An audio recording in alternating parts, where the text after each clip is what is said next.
Joining us now to discuss Bitcoin and more is Jesse Proudman, CEO of Makara, an SEC-registered automated crypto investment advisor. Hi there, Jesse. Thanks for joining us. So Bitcoin coming off that all-time high near $69,000. We're seeing a bit of a pullback. What's your analysis of what's happening? Yeah, it's been a fascinating week, and thanks for having me today to talk about it. I think, obviously, with the CPI announcement, people and investors were moving into assets they deemed to be an inflation hedge, and Bitcoin has historically been marketed and has acted as that asset. At the same time, I think we saw a massive spike in open interest in margined traders across the exchanges. And there's a pattern in these markets where as open interest sort of exceeds extraordinary levels, we get precipitous drop-offs like we saw. So this feels just sort of like a natural, healthy movement in the market as we continue to work our way up. Do you see a correlation with the unease in the stock markets? I don't. I think that pullback in the afternoon was predominantly driven again by margin traders being liquidated on these exchanges. I think this is one of the challenging factors about these markets. You have 100x leverage around the globe, and liquidations there against those 100x traders cascade into everybody else who's holding spot.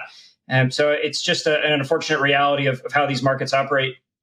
Mm-hmm. I also see the different different viewpoints on, how folks are looking at the Fed. I mean, there's some are concerned over tapering of asset purchasing and a more hawkish Fed, and so they're saying no to risk assets, which would include Bitcoin. But folks in the Bitcoin community say, well, no, this is very bullish for Bitcoin because if the Fed is still doing a lot of asset purchasing, it's still very good for Bitcoin as an inflation hedge.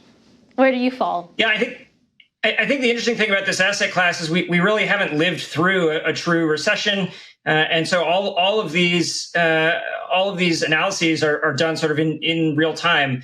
I think this asset class, in my eyes, really stands on its own. It stands outside the bounds of traditional asset classes. And while I think sort of a more hawkish approach could have impact to risk on assets that are within the traditional realm of assets, people are here for reasons that go beyond just returns and return safety. So I think that it's an experiment. We're going to see how these markets behave as the Fed continues to do their purchasing, and I continue to be bullish on these markets as they sit today. How are you advising clients on how to navigate this volatility? Volatility is just an inherent part of this asset class, and to participate in it, you need to be comfortable with that reality. It's not unusual for a balance sheet to swing 5 to 10% within a day. And as we've seen over the last 24 hours, prices have rebounded based on compared to where they were from the drop. So it's just part of day-to-day life here. And we really coach our investors to think about long-term investing here. We don't believe in necessarily day trading these markets. We think clients should invest in this asset class because they want to invest sort of in the future, and they should treat these holdings like they would sort of an angel investment. What kind of trends are you seeing between institutional versus retail investors? It's pretty fascinating. We have seen on our platform a pretty significant interest in non-Bitcoin, non-Ethereum holdings. So almost 80% of our subscriptions into the baskets that the clients utilize on our platform are into sort of Web 3.0, metaverse, or into the universe basket, which provides exposure to the entire asset class. So the retail investor here is really interested in this as an asset class and not just an asset, and they're interested in getting exposure across many different sectors. I think the institutional investor continues to focus on Bitcoin and Ethereum, given sort of the regulatory structure of these markets and the ease of access based on the products available to those two markets. So as time goes on and those institutional clients are able to access these other assets in the asset class, we think that they will see a commensurate rise in price. We had a bit of news this morning with Mayor Suarez, the mayor of Miami, that he's looking to give out Bitcoin yield and Bitcoin wallets to the citizens of Miami. I'd love to hear your reaction to that. Yeah, I think it's a fascinating experiment. And what I love to see now is that we've got the mayor of New York, we've got the mayor of Miami, mayor of Jacksonville. We have all of these politicians really turning their eyes to this asset class and becoming excited about what's here.